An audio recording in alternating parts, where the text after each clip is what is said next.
Hey everyone, welcome back to Real Talk Rudy. What the heck happened to millennials? We're gonna find out what the pandemic and lockdowns did to us, and I'll tell you my strategy for dealing with it. But first, let's start with where things stand right now. The American Psychological Association just put out this study that is pretty concerning. So, what they found is, on average, American adults gained 29 pounds unwittingly during the pandemic and lockdowns. And millennials in particular, because they give a breakdown here, millennials in particular gained 41 pounds. Now, do you believe that? I'm just going to ask the audience here. Like, do you think that's true?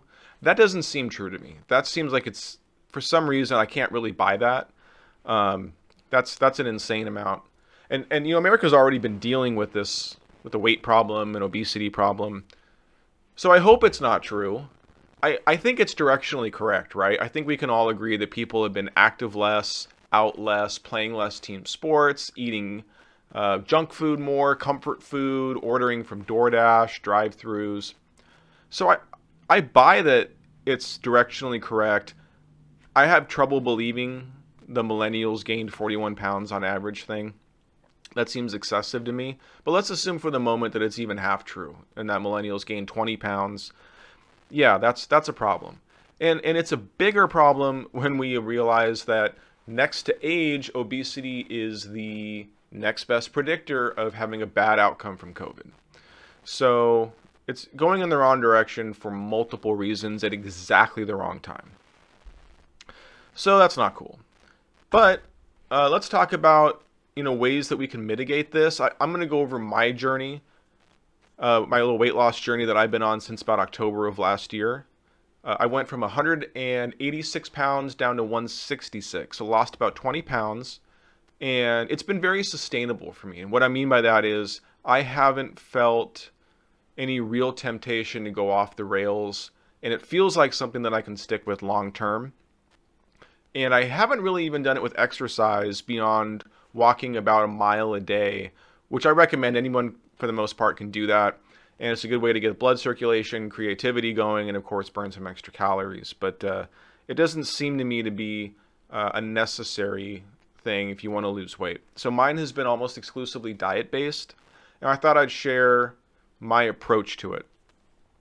So historically, when I've tried to lose weight, and I've never been like obese, so I don't know. I don't know what that's like. I don't know what that challenge would be. So I'm coming from a place where I didn't have much to lose.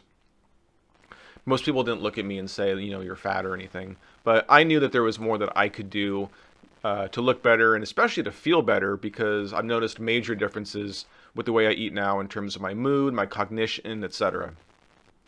So the first thing I can say is goals suck. And it's much better to have a system in place rather than concrete goals. And I know that that flies in the face of literally everything people do and are told to do when it comes to dieting. Set calorie goals, daily exercise goals, be a certain weight by a certain date. And I've done that before, and it's worked for me for short periods of time, and then it doesn't work. And I think the better approach is to have a system in place that is reproducible over the long term, not short-term goal focused. And this actually aligns with the book from Scott Adams. I reviewed this for my first YouTube video, How to Fail at Almost Everything and Still Win Big. Fantastic book. I do recommend it. But this book talks about the importance of systems over goals. And I decided to take that approach. And the way that I did this was, number one, realizing and admitting to myself that I'm lazy with food. And these are bad habits that I picked up in college, to be honest.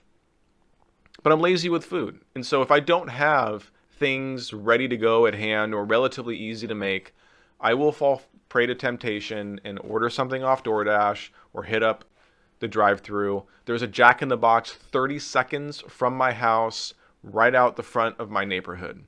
The temptation is always there. And so I realized to overcome that, I had to set up a system that was very convenient, still tasted good, and provided nutritional completeness. So what I did is realize that healthy eating does not start in the kitchen, it starts in the store. And so I started to buy things that were easy for me to eat that were relatively healthy. What do I mean by that? I would get the big boxes of mixed greens, and I have some walnuts, and I can easily throw together a mixed green salad with balsamic vinaigrette, some walnuts on top. Done. That can be a meal for me. I would pick up things like avocados, frozen bags of bell peppers or stir fry mix that was really easy to turn into a meal. It had a lot of different nutritional complexity to it. I'm a big fan of seeds and nuts for protein and fiber and unsaturated fatty acids. Olive oil, I have some whole wheat crackers I can put together. So all of these things put together, arrive at a decent nutritional intake, but are not particularly difficult to work with.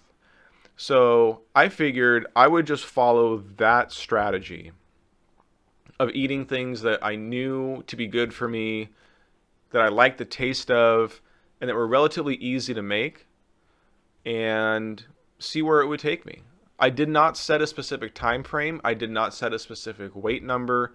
And I also allowed for the fact that I'm human. Cheat days are going to happen.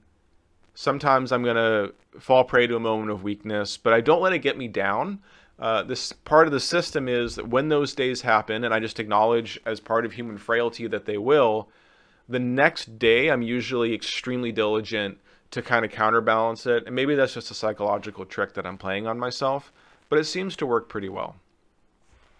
The other thing that I've done that's been, I would say, a very helpful thing for me is have smoothies for one of my first meals of the day. So my daily routine, and again, this is part of the system, right? My daily routine is typically to not have any calories before 11 a.m. I'll just have coffee. And then usually around 11, I'll make myself a smoothie. And you can see the ingredients here. This is pretty typical for what I make.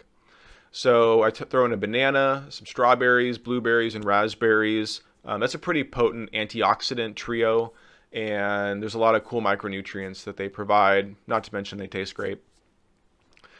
Greek yogurt, and I specifically get this Oikos 000 brand. The reason being is it doesn't have any added sugars. It has no fat, good protein content, and they actually add chicory root fiber to help you feel full because there's no fat in it. So it actually adds fiber to your diet despite being Greek yogurt, and it tastes amazing. So I put some of that in. Soy milk, just trying to avoid some of the inflammation and saturated fat from actual milk, and it has a bunch of different vitamins and minerals in it.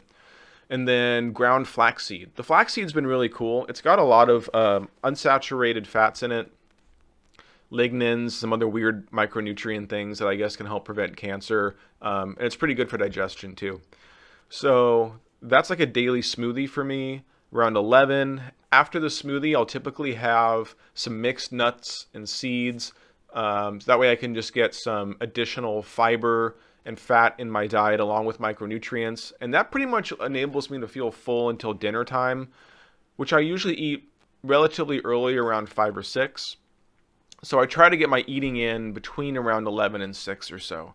I guess that's a form of intermittent fasting because I'm only eating during a small window of the day, which supposedly has health benefits, but it's just how I like to eat.